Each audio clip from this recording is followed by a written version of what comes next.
Rickshaw driver के उसका चालान हो गया। दूसरी ये बात सामने आई कि उसका अपनी बीवी के साथ कोई तनाज़ा चल रहा है। वजह क्या निकली? रेस्क्यू जिसको मैंने किया था, तो वो जो हैप्पीनेस थी, वो जो मोमेंट्स थे, वो जो एहसासात थे, मेरे ख़्याल में वो प्राइसलेस थे। वो जिस तरीके से वहाँ पे बैठा था, जब आवाज़ एक दूसरे को जाना शुरू हुई, तो उसने बड़ा कैटेगोरिकल कहा कि अगर 1 इंच भी आगे आए मैंने नीचे छलांग लगा दी। ये 2 चीज़ें, एक पानी की बॉटल और जो मैंने मीडिया का रोल प्ले किया है, तो ये चीज़ें मैं समझता हूँ इंस्ट्रूमेंटल थी। हमने कोई उस पे एडवेंचर नहीं दिखाया। हम कोई एडवेंचर दिखा सकते थे, उसकी भी लाइफ को ख़तरा होता, हमारी भी लाइफ को ख़तरा होता। जब उसको रेस्क्यू किया वो भी रो रहा था और हम भी रो रहे थे।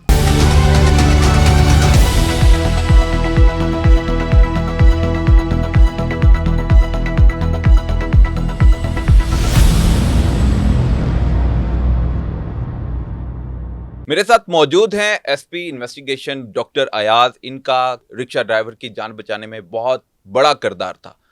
पेंट कोट पहनकर सुटेड वुटेड होकर एक बंदे की जान बचाने वाले आज हमारे दरमियान है। इनसे बात करेंगे। अस्सलाम वालेकुम सर, बहुत वालेकुम शुक्रिया अस्सलाम। आपने टाइम दिया।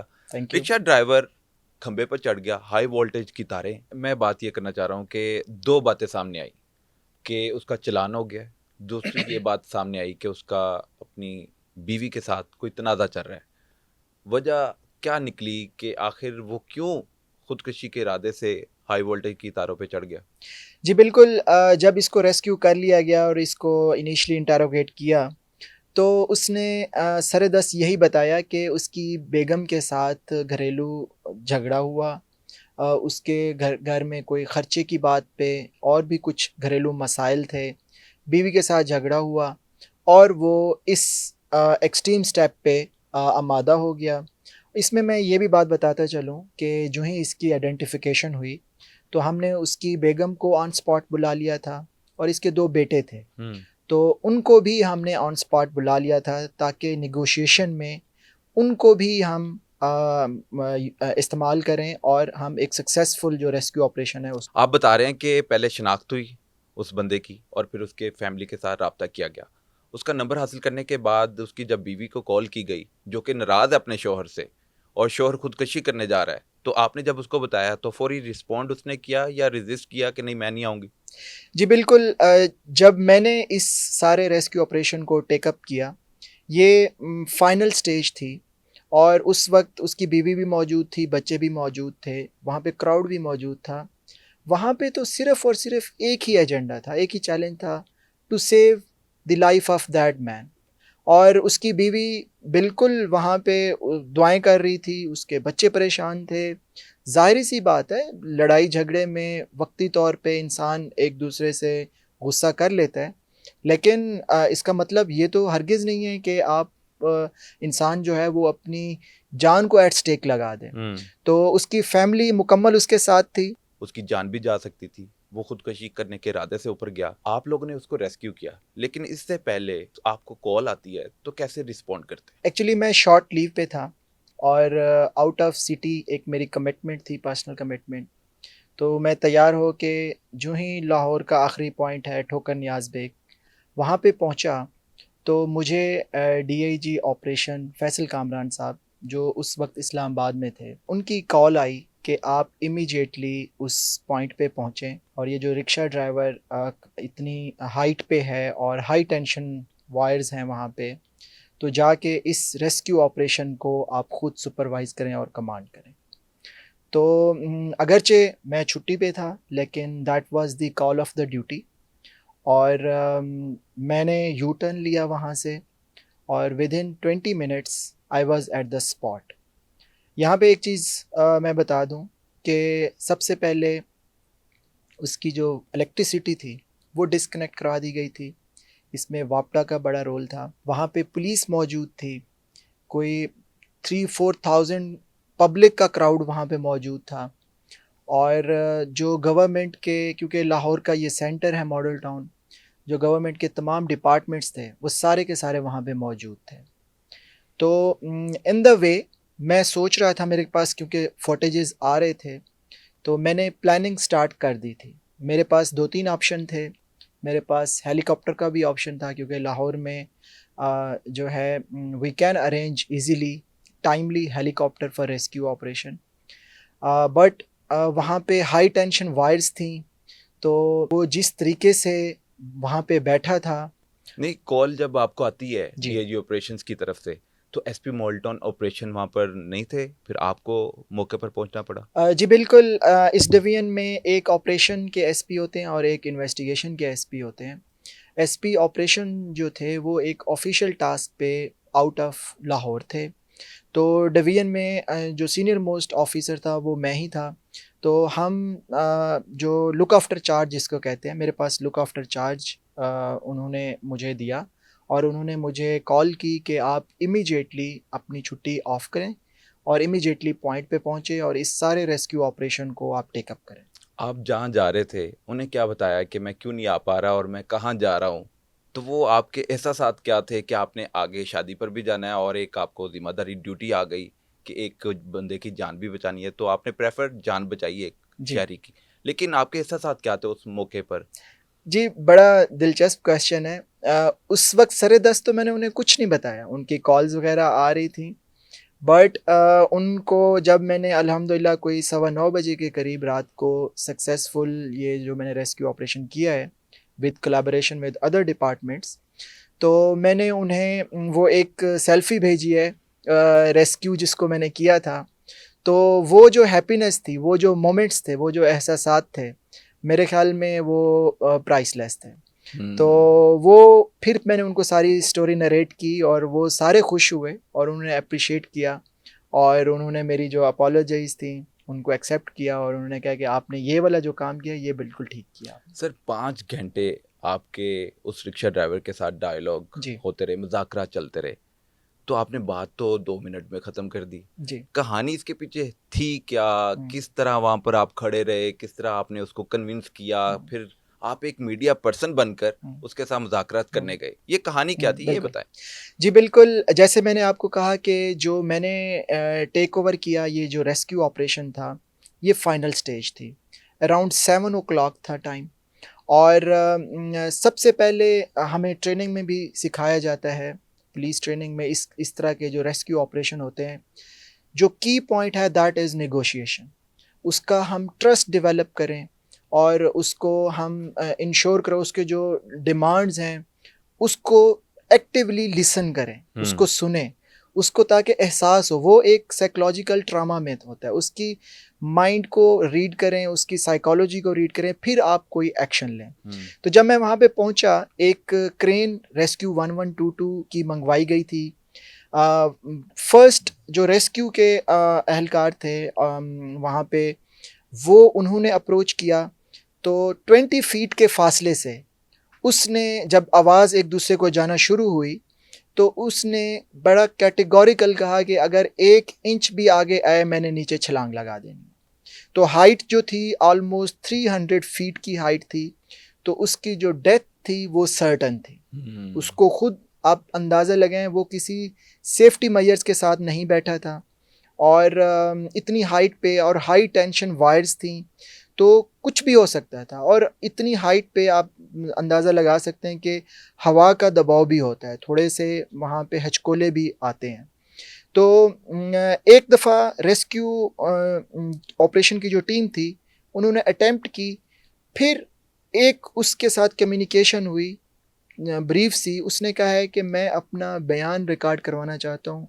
मेरी डिमांड इस वक़्त ये है कि मुझे मीडिया तक एक्सेस दी जाए।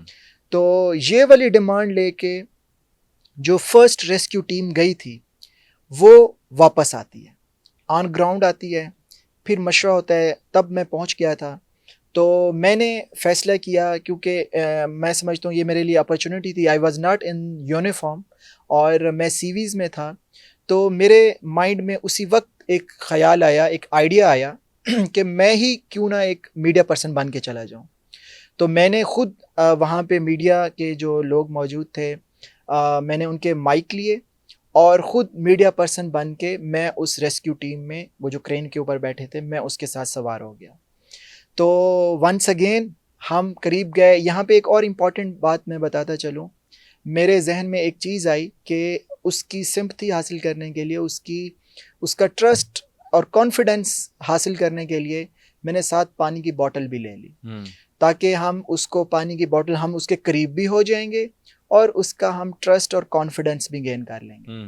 तो ये दो चीज़ें, एक पानी की बोतल और जो मैंने मीडिया का रोल प्ले किया है, तो ये चीज़ें मैं समझता हूँ इंस्ट्रूमेंटल थी उस निगोशिएशन की सक्सेस में, और अल्हम्दुलिल्लाह हमने फिर उसको सेव कर लिया। बिल्कुल ठीक है सर।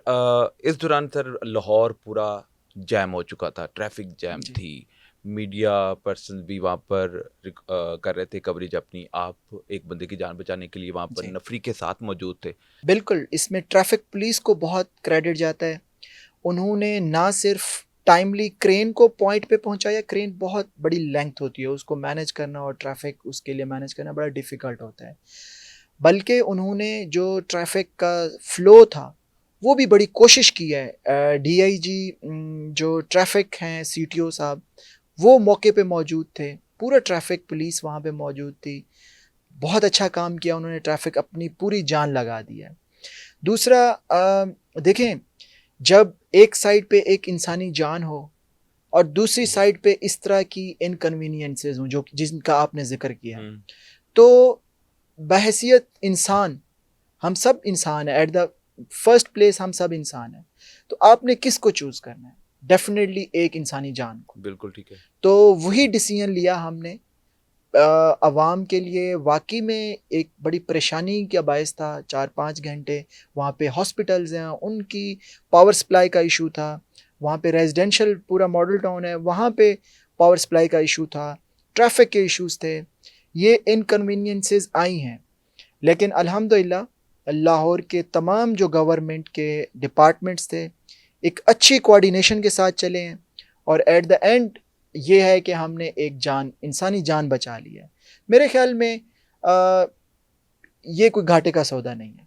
बिल्कुल ठीक है, घाटे का बिल्कुल सौदा नहीं है, एक बंदे की जान बचाई है। लेकिन यही रिक्शा ड्राइवर नवाज वज़ीर आला पंजाब मरियम नवाज शरीफ से बात करना चाहता था, उनसे मिलना चाहता था, अपना मुतालबा, अपने तहफ़्फ़ुज़ात उनके सामने रखना चाहता था।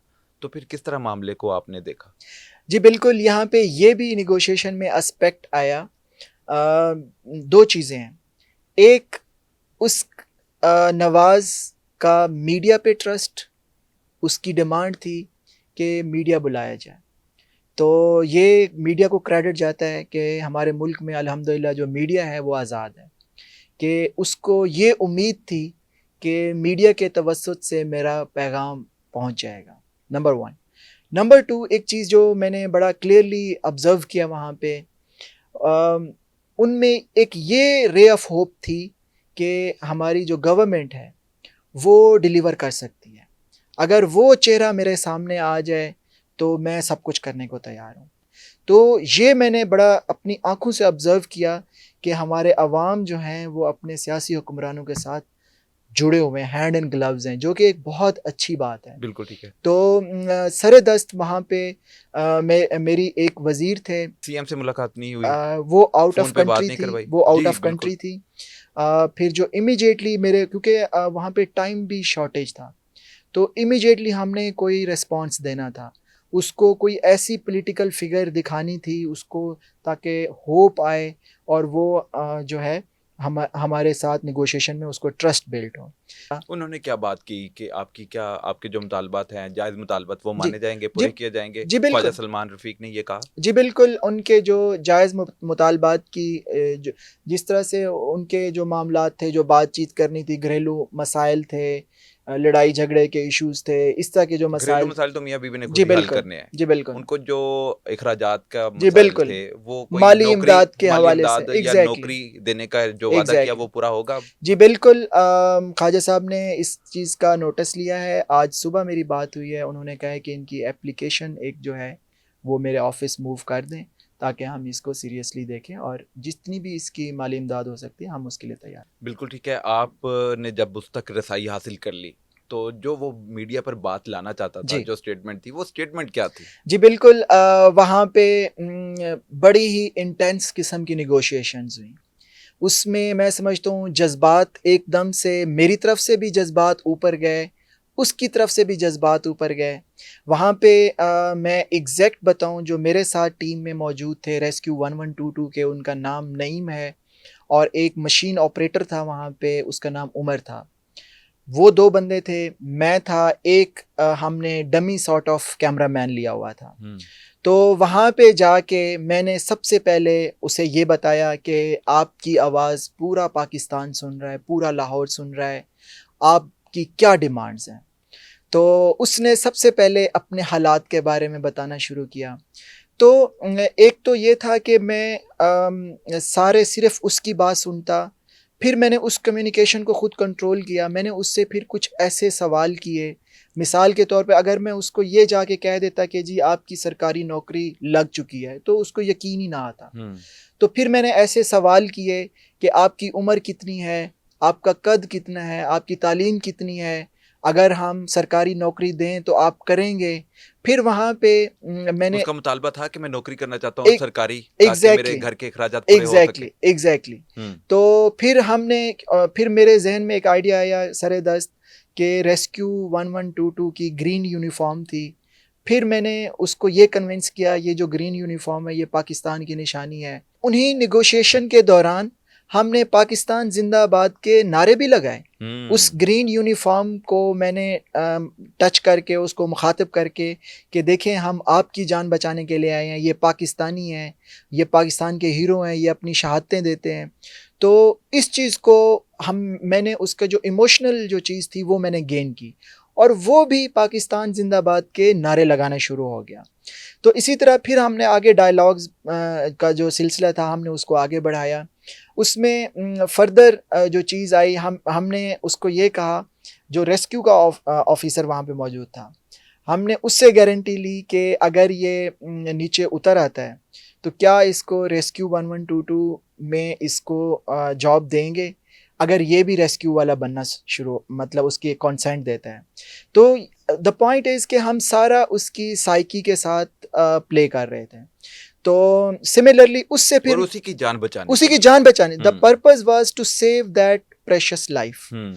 तो फिर एक हलफ के तौर पे फिर हमने उस बंदे से, जो रिक्शा ड्राइवर था, उससे कहा कि तुम क्या हलफ लेते हो कि तुम भी इसी तरह जान बचाओगे। तो द पॉइंट इज़ कि उसको हम अपनी टीम का हिस्सा बना रहे थे। उससे ऐसी निगोशिएशंस की, उसके एहसासात के साथ, उसकी माइंड के साथ हमने ऐसा प्ले किया कि उसको ये फील होना लग गया कि हम उसकी टीम के मेंबर हैं। उसको हमने एज अ रेस्क्यू ऑफिसर ही बना लिया, उसको रेस्क्यू एहलकार ही बना लिया। तो हमने पाकिस्तान पैट्रियटिज़म का जो एस्पेक्ट था वो उसमें उजागर किया। उसमें हमने उसको फर्दर एक फ्यूचर दिखाया, एक ब्राइट फ्यूचर दिखाया। उसके जो मसाइल थे, पूरा हाफ एन आवर बड़े पुरस्कून अंदाज से, सुकून से हम सुनते रहे कि तुम्हारे मसाइल क्या हैं। वो अपने घरेलू मसाइल बताता रहा, वो अपने बच्चों के मसाइल बताता रहा। कितने बच्चे थे इसके 2 बेटे हैं जी। 2 बेटे थे। कितनी उम्रें थी? एक की उम्र 10 साल थी, एक की उम्र 6-7 साल थी। ठीक है, शादी को तकरीबन 11-12 साल बिल्कुल ऐसे। इसकी उम्र टोटल 37 साल बता रहा था। तो जब ये आप सूटेड वूटेड होकर पैंट शर्ट में, एक फिल्मी अंदाज में, फिल्मी सीन ही लग रहा था जब आप उसको क्रेन के जरिए नीचे ला रहे हैं, तो नीचे आने के बाद उसकी बीवी से मुलाकात करवाई? अल्हम्दुलिल्लाह, जब उसको हमने हाथों में हाथ दिया और हमने कोई उस पर एडवेंचर नहीं दिखाया। हम पूरी एक्सेस में थे, हमसे 2 फीट के फासले पे था। हम कोई एडवेंचर दिखा सकते थे, उसकी भी लाइफ को ख़तरा होता, हमारी भी लाइफ को ख़तरा होता। तो मैंने ये स्ट्रिक्टली मना किया हुआ था रेस्क्यू 1122 को कि हम एक्स्ट्रा हाफ एन आवर बातचीत कर सकते हैं, इसमें कोई मसले वाली बात नहीं। मुज़ाकरात ही करेंगे, डायलॉग ही बंदे को इज्जत से नीचे लाएंगे। एग्जैक्टली। तो इवन हमने ये भी कहा कि हम उसका कॉन्फिडेंस हासिल करने के लिए कि हम उल्टा हाथ आगे करते हैं, आप उल्टे हाथ को टच करें। तो step by step, minute steps, baby steps लिए, एंड एट द एंड अल्हम्दुलिल्लाह उसने अपने हाथों में हाथ दिया और हमने सेफली उसको रेस्क्यू किया। मेरे ख्याल में जब उसको रेस्क्यू किया वो भी रो रहा था और हम भी रो रहे थे, और उसकी बेगम भी रो रही थी, बच्चे भी रो रहे थे। जी बिल्कुल। और जब आपने उनके हाथों में हाथ जी दे दिए तो मियाँ बीवी जो रूठे हुए थे उनको आपने वो सारे मूड में सुलह भी करवा दी। बहुत खुश थे। आई वाज सो हैप्पी तो मुझे बहुत खुशी हुई कि एक इंसान की मैंने जान बचाई और उसके जो पूरा घर था उसको सेफ़ली जो है हमने उसको रेस्क्यू किया और उसके जो प्यारे थे उनके साथ मिलाया। बिल्कुल ठीक है सर, ये बहुत बड़ी ज़िम्मेदारी है जो आपने पूरी की और अपनी जी, ड्यूटी करते हुए एक बंदे की जान बचाई। पुलिस का जी, काम है शहरियों जान-ओ-माल को महफूज़ बनाना बिल्कुल ऐसे। और आपने एक बंदे की जान बचाई। लेकिन इस तरह के हालात अगर हम देखते हैं कि लोग इस तरह की हरकतों सकरात में हुँ, मुलविस पाए जाते हैं।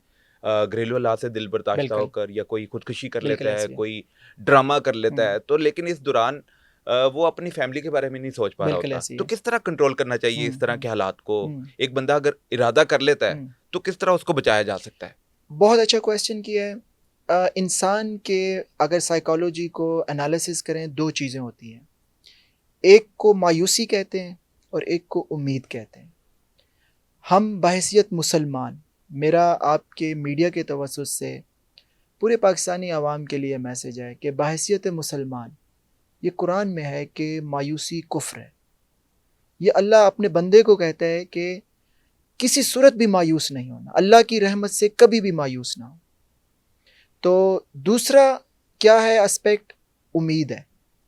तो मैं ये मेरा एनालिसिस है कि हम उम्मीद पे काम करें। उम्मीद पे जैसे एक प्रोवर्ब है कि उम्मीद पे दुनिया कायम है।